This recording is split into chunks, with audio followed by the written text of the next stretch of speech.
Le mouvement citoyen Filimbi était de passage à Paris. Le collectif revient sur les arrestations des activistes des mouvements de Y en a marre et du ballet citoyen qui se sont déroulées le 15 mars dernier à Kinshasa. Une petite précision également à apporter sur le fait d'avoir invité les amis du Burkina et du Sénégal. Au-delà simplement de bénéficier de leur expérience et leur expertise, je pense qu'à leur niveau également, ça leur permettait d'avoir une meilleure compréhension de l'environnement congolais et tirer également profit de l'expérience congolaise, première chose. Deuxième chose, c'est aller au-delà en fait simplement des actes que tout le monde a vus, le changement de régime au Sénégal, le changement de régime au Burkina Faso. Les mouvements citoyens vont bien au-delà de tout ça. Et c'est ça, c'est cet aspect qui nous a intéressés. Comment agir de manière non violente, comment impliquer la jeunesse de manière non violente dans la gestion de la chose publique finalement. Voilà. Mais écoutez, ce qui s'est passé le 15 mars, avant le 15 mars, il faut parler du 14 mars. Le 14 mars, on a tenu un atelier, un séminaire, où avec une soixantaine de jeunes Congolais de tous les horizons, des jeunes de la société civile, de l'entreprise, des partis politiques, majorité comme opposition, des églises et des jeunes artistes, tout ce monde s'est réuni sur la question de l'engagement citoyen, de la participation citoyenne des jeunes.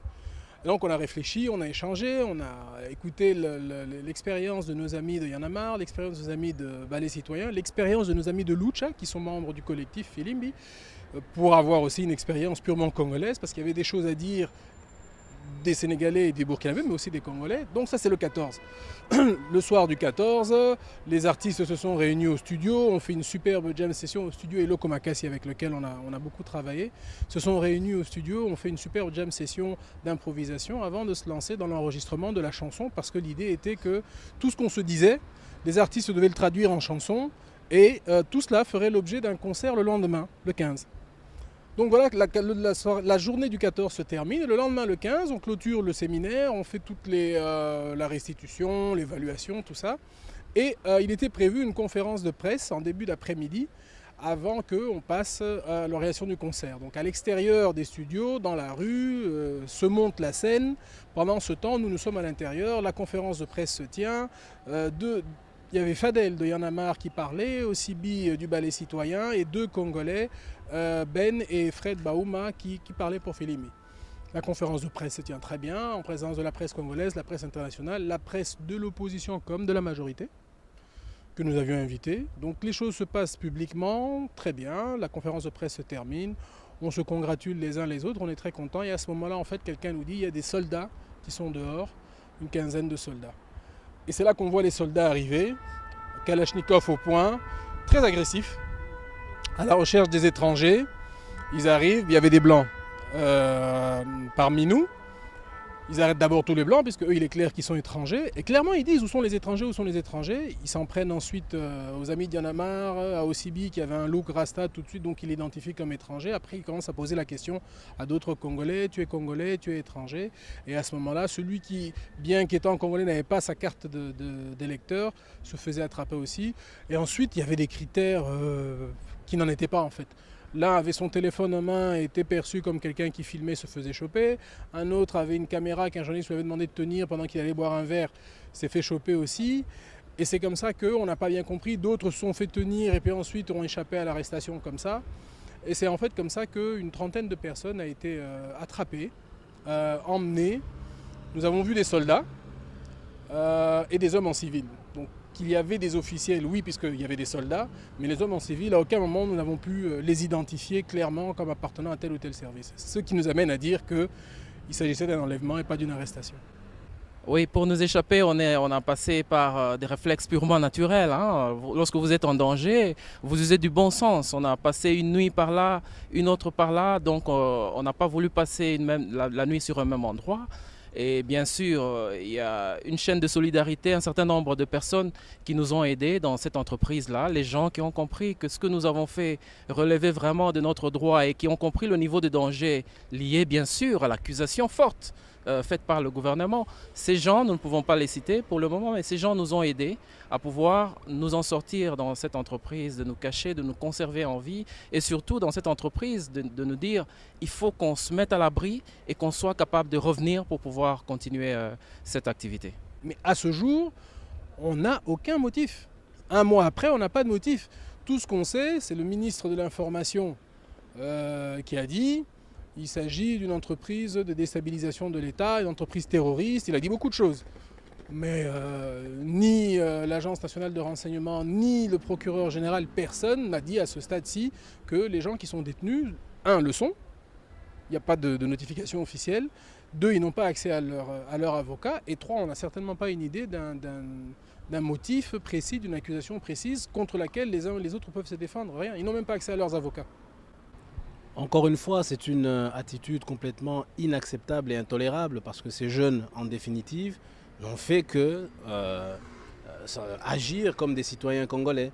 Ces jeunes ont été arrêtés simplement parce qu'ils ont les uns lancé un mouvement qui avait pour objectif de siffler pour réclamer la libération des 3 amis qui sont restés, qui sont enlevés depuis maintenant plus d'1 mois.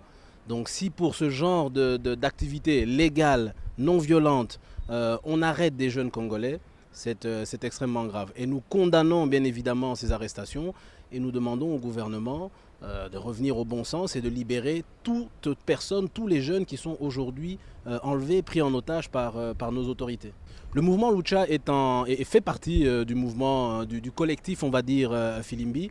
Donc nous avons un lien très fort. Nous confirmons effectivement que lors de la conférence de presse, il y avait le représentant, le directeur en charge des droits de l'homme et de la bonne gouvernance de l'USAID, avec une autre collaboratrice également de l'USAID, qui sont venus participer simplement à la conférence de presse comme n'importe quel autre partenaire aurait pu le faire.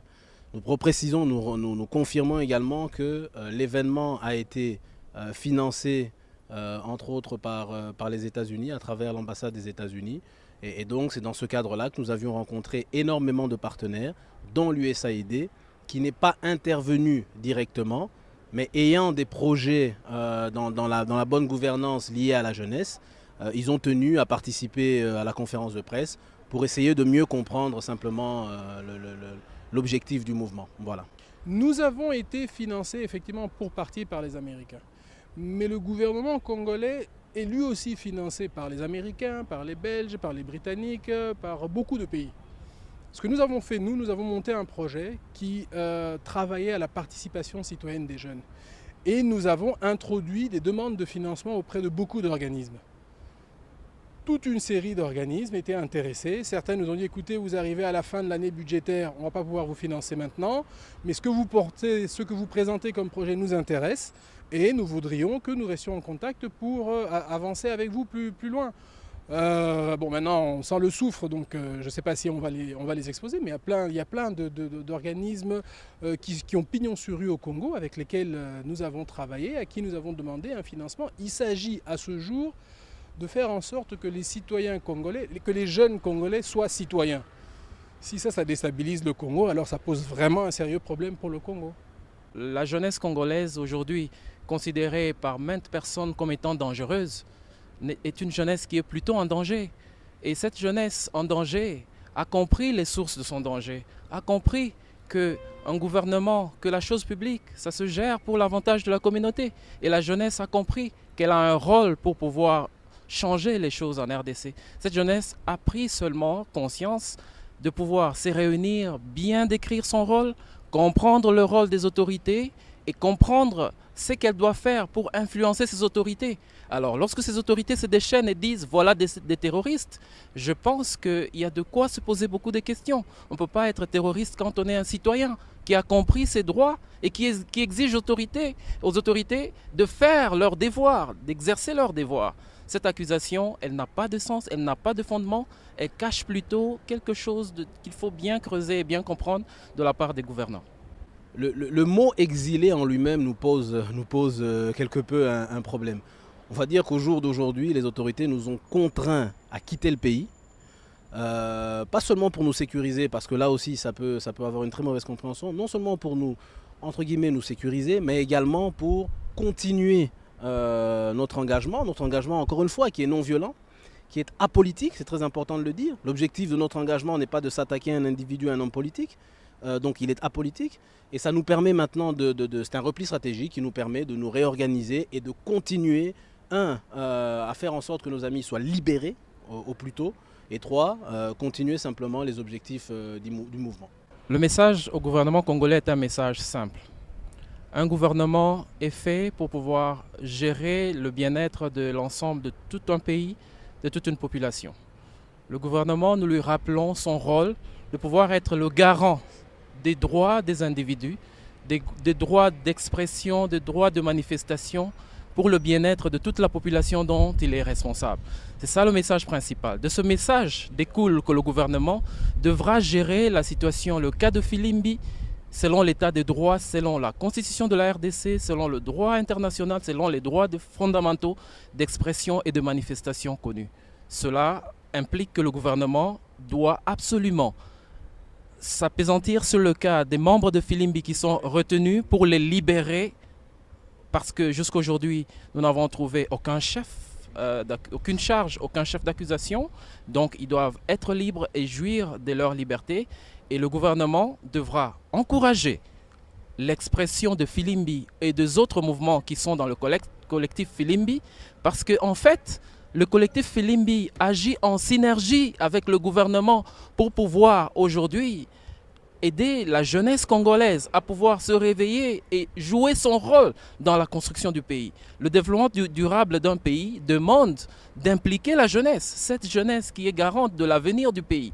C'est des ressources humaines valides, fortes, qui vont contribuer au développement du pays. Aujourd'hui, on ne peut pas délaisser cette jeunesse, qu'elle soit délinquante, qu'elle soit voyou. Il y a eu un mouvement où on a eu à éliminer des gens qu'on appelle des Koulouna, ainsi de suite. Cette jeunesse qui ne trouve pas une mesure de pouvoir s'exprimer et qui va s'exprimer mal, elle n'a besoin que d'être réorientée dans la bonne voie, comprendre son rôle et exiger des autorités qu'ils jouent aussi leur rôle. Voilà le message au gouvernement, libérer nos amis, laisser Filimbi et les autres mouvements citoyens s'exprimer librement. Nous souhaiterions d'abord remercier et féliciter la diaspora congolaise pour son engagement, son fort engagement au cours de ces dernières années. Nous demandons à la diaspora congolaise de continuer son engagement. Nous insistons également sur un point important, l'engagement non violent reste le moyen le plus efficace, le seul moyen légal pour pouvoir justement faire changer les choses de manière durable. Donc nous demandons à la diaspora d'être disponible. Nous allons échanger avec la diaspora qui fait partie intégrante du changement, de l'évolution positive du pays. Et voilà, en un mot, encore une fois, félicitations à la diaspora pour son engagement et nous espérons pouvoir échanger avec un maximum de la diaspora. En termes d'action à court terme, nous demandons également à la diaspora congolaise de se mobiliser ce 30 avril 2015 en partenariat avec nos amis burkinabés et nos amis sénégalais.